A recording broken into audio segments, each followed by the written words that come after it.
Afro-Asiatic, yeah. Hebrew Israelite, yeah. Afro-Asiatic, yeah. Of Shemitic descent, yeah. Uziyahu, yeah. Shalom, shalom, Kulam. This is Uziyahu Ben Yehuda of Afro-Asiatic Hebrew.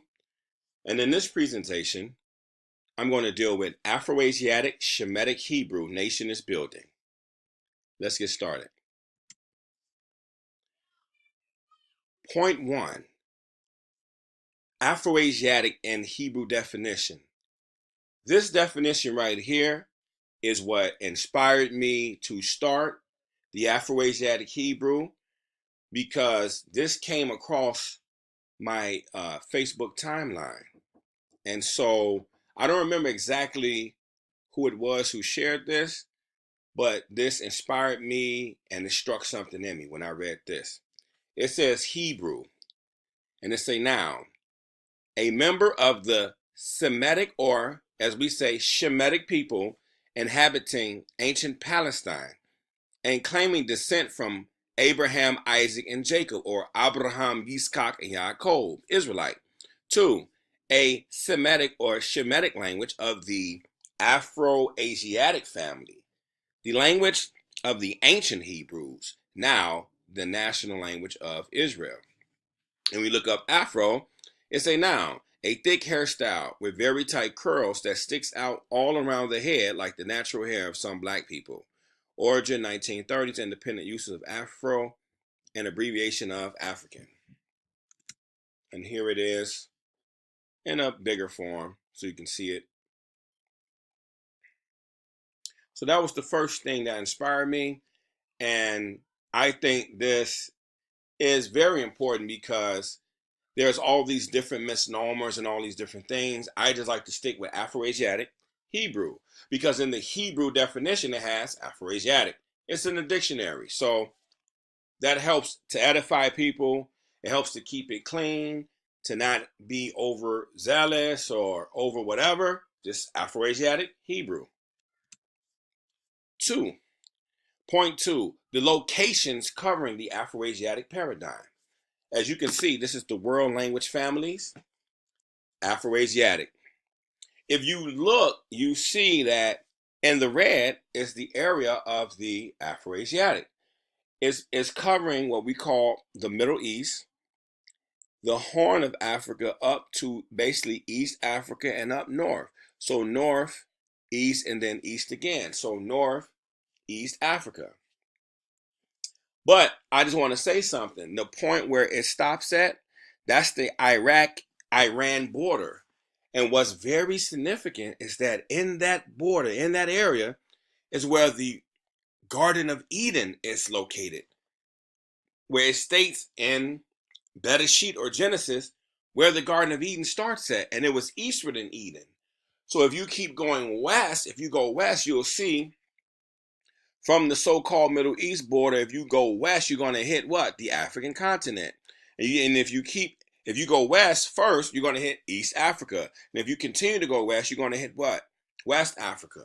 So that's just very, very exciting, very intriguing information, Afro-Asiatic. And if you look in this area is where most of the contributions of African, Edenic, Afro-Asiatic contributions in, religion, science, math, culture, language, music, all of that is in this area, Afro-Asiatic. Very vital, very important to mankind, to civilization, not just Kemet, but also Israel as well. The Garden of Eden is between Iraq-Iran border and then Afro-Asiatic locations, lands, and borders, the origin of civilization. And you see where Cush and Havilah is at, and that area starting there it's like, that's where Kuwait is at, Iraq-Iran area. So it starts from there. It talks about the 4 riverheads. It starts from there and reaches out. In this area, that's Mesopotamia. That's the Fertile Crescent. That's where Ur is at. That's where Sumeria, Babylon, that's where the origin of civilization is at. And in these areas, these were melanated, black, African, Edenic, Afro-Asiatic people. Point 3, the 6 different classifications of Afro-Asiatic chart. So this is a chart that I made at the bottom. It says the 3 Afro-Asiatic Hebrew classification chart by Uziyahu Ben Yehuda. 6 Afro-Asiatic classifications. 1 is Berber, 2 is Chadic, 3 is Cushitic, 4 is Ometic, 5 is Shemitic, and 6 is Egyptian or Kemet. If you look at the 3 Afro-Asiatic Hebrew classification chart, these are the 3 areas that I key in on. Is much more different groups and classifications, but these are the 3 that I've honed in on. You have Berber, you have Northern Berber, Morocco, the Moors, and then you have Judeo-Berber, Israel/Hebrew. You have Cushitic, Eastern Cushitic. You have the Hamitic Ethiopians. You have the Oromo, Oromia, Somalia, and Afar.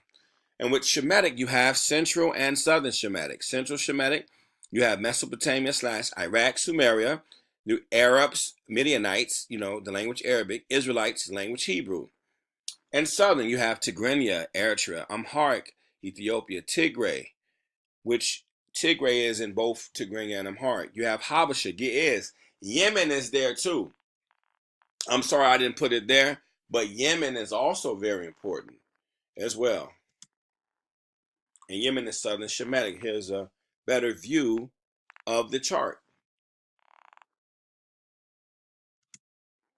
Here is the complete Afro-Asiatic family and language chart. You have Berber, Northern and Eastern, Chadic. You have Cushitic, you have Ometic, Shemitic, and Egyptian. So anytime you want to pause the video, you can pause it and kind of see what's going on here. Point number 4, the location of origin of civilization in the Garden of Eden. I did a chart on the bottom, Afro-Asiatic Hebrew Garden of Eden, chart by Uziyahu Ben Yehuda. Bereshit, Genesis 2:8, and Yahweh Elohim planted a garden in Eden to the east, and there he put the man whom he had formed. Bereshit 2:7-15 speaks about the location of the Garden of Eden and the 4 riverheads that sprung out from the Garden of Eden. If the Garden of Eden is located by Iraq, Iran, by ancient Sumeria and Persia, then what continent is west or westward of Eden? What continent is the Garden of Eden connected to and runs into? Answer: Africa, Eden. Here you can see it a little bit bigger. You see the Garden of Eden right there. You see Elam, you see Babylonia, you see Sumer, you see you see Babylon, you see Akkad, you see Assyria, you see ancient Mesopotamia, the Fertile Crescent. You see the rivers Euphrates, the Tigris. This is where it's at. This is the origin and the beginning of civilization. And if you look and you do proper research, you'll see that the Elamites, Sumerians, Babylonians, all of these people were Edenic people or black people or melanated people or Afro-Asiatic people or African people or Edenic people. Same thing. They were not Europeans. They were not none of that. This is what it's at. This is what it was. So right here, you see Afro-Asiatic Shemitic Hebrew nation is building. I got my first point, Afro-Asiatic in Hebrew definition. That's the definition. My second point, locations covering the Afro-Asiatic paradigm. My third point is the 6 different classification of Afro-Asiatic chart. My fourth point is the location of origin of civilization in the Garden of Eden. I want you to listen to this, you all family. Israel is in Northeast Africa. Haluak Africani, the African plate. Most Egyptologists and anthropologists, archaeologists of the Eurocentric persuasion will say that Egypt is in Africa. They had to concede that, but then they still draw the line by saying that they weren't Africans like that. In other words, they weren't dark-skinned people. And of course, this is all part of the Great Deception. And the reality is that if they give up Egypt, ancient Kemet, if they give that up and say that that was a part of Black Africa, then they will also have to give up Israel. And that's why they draw the line at Egypt, because if they give up Egypt, they've got to give up Israel. Now, we're going to go over here, and I'm going to show you where Israel sits on the African tectonic plate, which means that Israel is Northeast Africa. Now, when we look at this map, this is the Sinai. Okay? This is the Red Sea. This is Egypt. This is the Sinai. This is Israel. All right? This is Saudi Arabia over here. Now, if you see this in Hebrew, it says Haluak Afrikani, the African plate. Here it is right here. Israel is sitting right here. Israel is sitting on the Haluak Afrikani, which means that Israel is northeast Africa. Without question, we are in Northeast Africa. We are landlocked to Egypt, with the exception of the Suez Canal, which was a man-made ditch, a boundary now between. In fact, it's not even really a boundary anymore, since Egypt has reclaimed the Sinai Peninsula. But nevertheless, even those of us who are Pan-Africanists in our thinking and Afrocentric, we forget and we leave off that portion of Northeast Africa and don't want to claim anything beyond that. Europeans classified this area as a Middle East. You know, and then since this the Middle East, the other question, where the Middle West? Where the Middle North and where the Middle South? They don't have no geographical terms like that. And the only reason why they use that term, Middle East, because it disconnects the proper connotation that should go with describing this land geographically.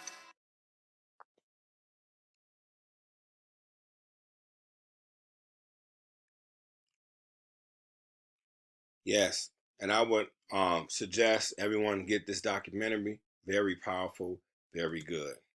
So, Afro-Asiatic Hebrew in conclusion. Adamah in Hebrew is the word for ground, earth, or land. It is the first land or the location of the origin of civilization. That land or location is Eden, Africa / Middle East / Afro-Asiatic. The Garden of Eden was located by the Iraq-Iran border in the area of Mesopotamia, Sumer, where the four riverheads proceed out of eastward Eden. Westward Eden ends at west coast of Africa. Bereshit or Genesis chapter 2, 7 through 15.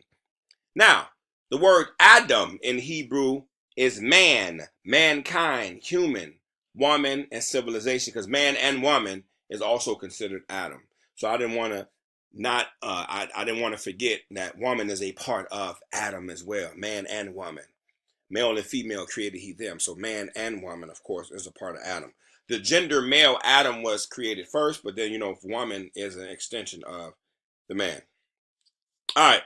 It is the first man that was created. His origin, DNA, and phenotype is Edenic, African, Afro-Asiatic, melanated.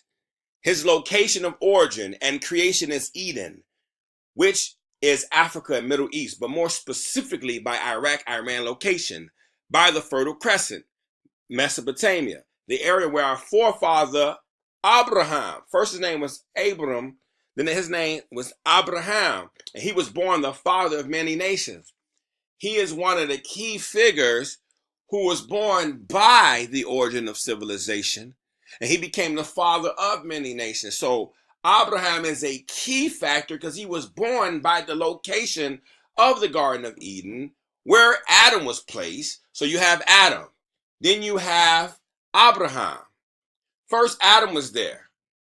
And then now Abraham is born there. And then now he's giving the inheritance from that area all the way from the Tigris, Euphrates, all the way to the river Nile. So that's from there to even, it goes into Egypt, Eritrea, Ethiopia, Somalia, and all the way from that side of the Red Sea to the other side of the Red Sea. All of that is biblical Israel. So not only do you have the origin of civilization, you have the biblical area of Eden, you have the area of Abraham, the area of Israel, and also it's Afro-Asiatic. So I just want to say, you all, we have to update our Pan-African thinking. We have to update our Pan-African family. Shalom. He's Afro-Asiatic, I'm Afro-Asiatic, yeah. Hebrew Israelite, Shemitic, she's Afro-Asiatic, I'm Afro-Asiatic, yeah. Southern, I am Central, but we still have descent, yo.